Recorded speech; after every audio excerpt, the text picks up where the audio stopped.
ಲಲಿತಾದೇವಿ. ಶ್ರೀ ಮಹಾವಿಷ್ಣು 3 ಲೋಕಗಳನ್ನು ಪಾಲಿಸ್ತಾ ಇರ್ತಾನೆ.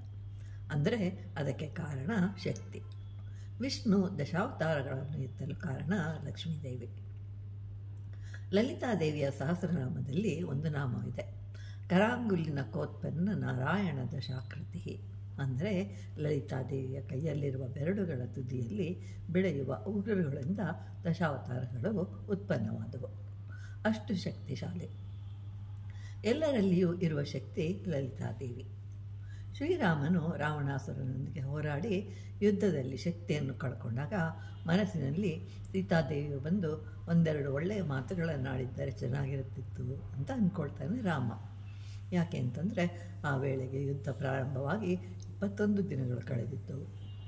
ಆಗ ಅಗಸ್ತ್ಯರು ಆಕಾಶದಿಂದ ಇಳಿದು ಬಂದರು. ರಾಮನಿಗೆ ಆದಿತ್ಯ ಹೃದಯ ಪಠಿಸಲು ಹೇಳಿದರು. ಆಗ ಶ್ರೀರಾಮನು ಆದಿತ್ಯ ಹೃದಯ ಪಠಣ ಮಾಡ್ತಾರೆ. ಆಗ ಸೂರ್ಯನಿಂದ ಉಂಟಾದ ಸೌರಶಕ್ತಿ ಅಂದರೆ ಸೋಲಾರ್ ಎನರ್ಜಿಯ ಸಹಾಯದಿಂದ ರಾವಣಾಸುರನೊಂದಿಗೆ ಹೋರಾಡಿ ಗೆಲ್ತಾನೆ ರಾಮ. ಅಂತಹ ಲಾವಣ್ಯದಿಂದ ಕೂಡಿದ ಲಕ್ಷ್ಮಿಯು ಸಹ ತನ್ನ ಪಾದಗಳಿಗೆ ಕೆಂಪು ಬಣ್ಣ ಹಚ್ಚಿದ್ದಳು. ಯಾಕೆ ಅಂತಂದರೆ ತನ್ನಿಂದ ಕೆಲವರಿಗೆ ಉಪಾಧಿಯನ್ನು ಕಲ್ಪಿಸಲು. ಸಾಕಷ್ಟು ಒಡವೆಗಳನ್ನು ಧರಿಸಿರುವಳು. ಕಾರಣ ಇದರಿಂದ ಕೆಲವರಿಗೆ ಕೆಲಸ ಸಿಗುತ್ತದೆ ಅಂತ.